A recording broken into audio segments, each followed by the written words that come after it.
तो बैरिकेडिंग के अंदर जो 3 गुंबद हैं उसके नीचे सर्वे होना है, ग्राउंड पेनिट्रेशन रेडार लगना है। जो गुंबद के नीचे हिंदू मंदिर के शिखर हैं उसकी जांच होनी है। देखिए, हमारे साथ सालों से इस मुकदमे को लड़ रहे विष्णु शंकर जैन अभी हैं। हम उनसे जानते हैं, पिछली जो आदेश आया था 21 जुलाई को, उसमें भी बहस करके आए थे विष्णु शंकर जैन। ये कैसे होगी खुदाई और क्या इसका प्रोसेस है? देखिए, ऐसा नहीं है कि खुदाई सीधे स्ट्रेट अवे कह सकते हैं खुदाई होगी। जो डिस्ट्रिक्ट जज वाराणसी साहब का ऑर्डर है बड़ा बड़ा क्लियर है।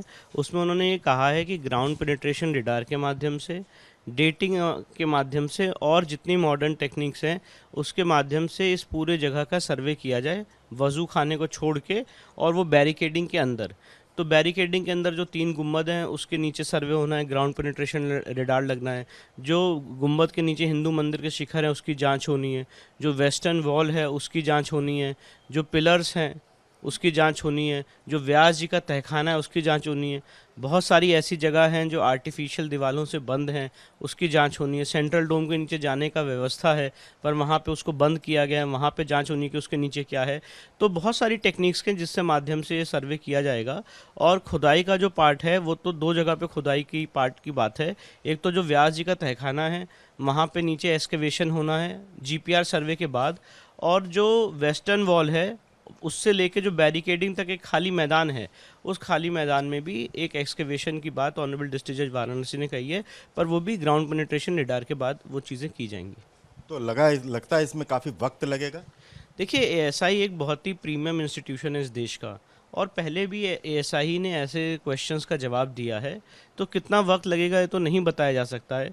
और अगर कोर्ट के सामने 4 अगस्त तक अपनी रिपोर्ट सबमिट करनी है एएसआई को, अगर उसमें थोड़ा ज़्यादा वक्त लग रहा है तो एएसआई ऑलवेज़ कोर्ट के सामने जाके टाइम एक्सटेंड करा सकते हैं।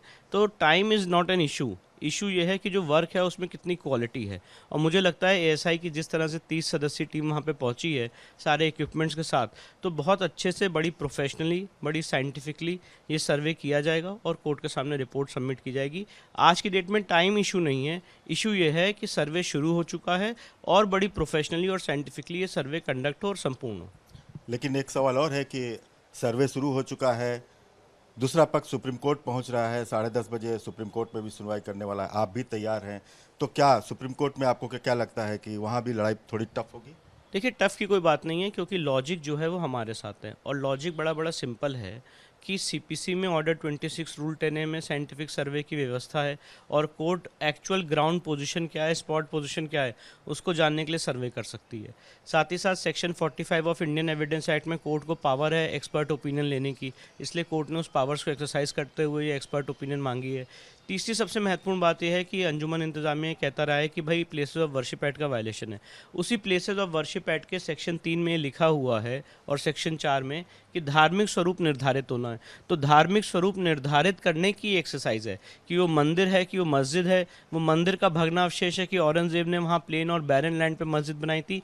ये सारी चीज़ें असर्टेन होंगी, इसलिए मुझे नहीं लगता है कि कोई टफ चीज़ें हमारे सामने। एक लॉजिक है, एक लीगल प्रपोजिशन है जिसके आधार पे हम इस केस में बहस करते आए, आर्ग्यू करते आए, ये केस लड़ते आए हैं।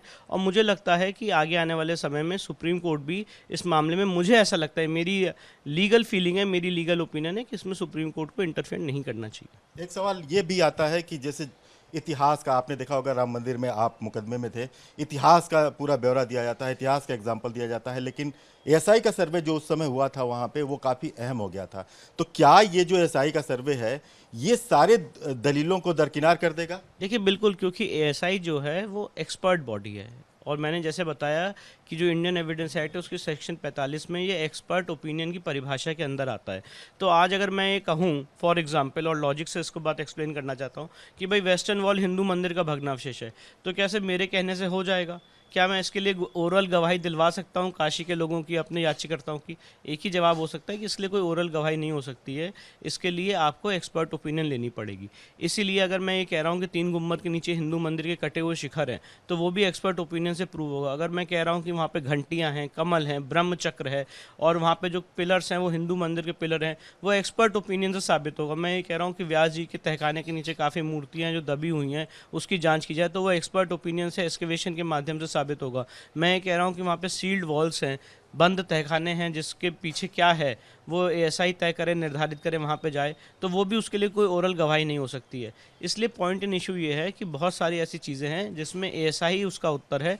और आज मैं ये बताना चाहता हूँ कि एएसआई का सर्वे शुरू हो चुका है, एएसआई की टेक्निकल टीम वहाँ पहुँच चुकी है, हमारे याचिकर्ता, हमारे जो 2 वहाँ पे लोकल काउंसिल है वो पहुँच चुके हैं। मैं और मेरे सीनियर हरिशंकर जैन साहब सुप्रीम कोर्ट में रहेंगे और उसके बाद आगे सर्वे में पार्टिसिपेट करेंगे। पिताजी, आपके आपके पिताजी ने कहा है कि शंकर भगवान का दिन है, सोमवार है, सावन है और जीत होके रहेगी। देखिए, पूरे सनातनी समाज की, हमारे याचिकर्ताओं की, हम बहुत दिन से लीगल लड़ाई लड़ते चले आ रहे हैं। एक ही मनोकामना है कि जो हमारे बाबा का मूल स्थान है वो मुक्त हो, और वहाँ पे जो बाबा का मूल स्थान है वहाँ पे हम पूजा पाठ करते चले आएँ। जो शिवलिंग हमें बरामद हुआ उसकी हमें पूजा पाठ का अधिकार मिले।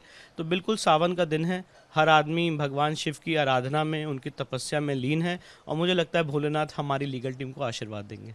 तो साफ है कि विष्णु शंकर जैन ने भी कहा है कि भोलेनाथ उनकी लीगल टीम को आशीर्वाद देंगे। कानून और आस्था के जरिए इस मामले को जल्द से जल्द ये हल होगा, और जो इनकी लंबी लड़ाई है वो अब उम्मीद है कि जल्द पूरी होगी।